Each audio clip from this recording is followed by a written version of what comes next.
to know what you're willing to give up to become an entrepreneur, because you can plan and prepare and be strategic on paper, but when the rubber hits the road, as they say, it can get hard, but it's so rewarding.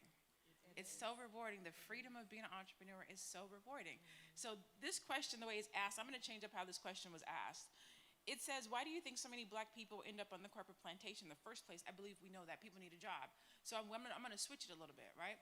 Why do you think black people have a hard time leaving the corporate plantation and going into entrepreneurship? It's comfortable.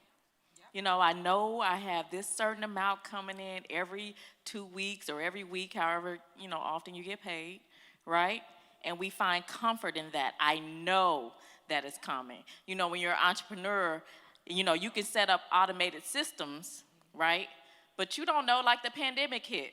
Everybody's taking a hit then, People are losing money. They can't afford your services anymore, So you really don't know either way you go.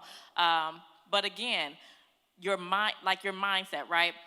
When we stepped into the entrepreneurial sector or whatnot, it's something that happens. It's a switch that happens. And even when we're, when we had our lowest moments, it never entered our mind to go back. Because once you taste that freedom, like Chris and I will be walking in the middle of the day on the walking trails in our neighborhood. Everybody driving by, going to work, going to lunch, coming home from work. They're probably like, who are these Negroes? Like, I never see them leave and go to work. I never see them, because our business in our home, we're able to, when we first got married, he said to me, I said, what do you want? He says, I want, and this is before we even thought of branching out of corporate America.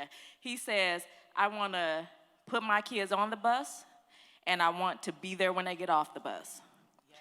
And that stuck with me from day one. That's what he said. I want to be there to put them on. I want to be there to get them off. And what are we doing today? We're there to put them on, and we're there to take them off, right? And so just speaking those things into your life, like the things that you think you want to do, you're able to do them. You just really have to believe. Yes. The other part I'll say is small circles. Small circles with small thinkers. That's all I was surrounded by coming up. Like, I remember being young and did something, and we got $800 from it. And everybody in my circle thought that was a lot of money.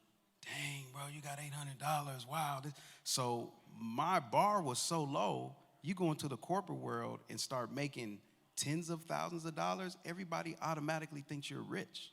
So you don't even think that you have more to go, because to everybody who's around you, you've arrived. And many of us have family members like that and friends. You may be the most successful person in your circle. The circle's just too small. So now that I've broke out of that circle, I'm in these overwhelming circles. I'm talking to friends. He's like, man, I got to get this $50,000 to invest in this mining for Bitcoin. And I'm like, $50,000 for mining data? Yeah, if I can do it in 6 months, I can make 1.2 million. That's, I'm still trying to wrap my head around that. Now, I've helped make companies millions, but this is a person I could touch, I can hug, and you're talking about just another level, which challenges me.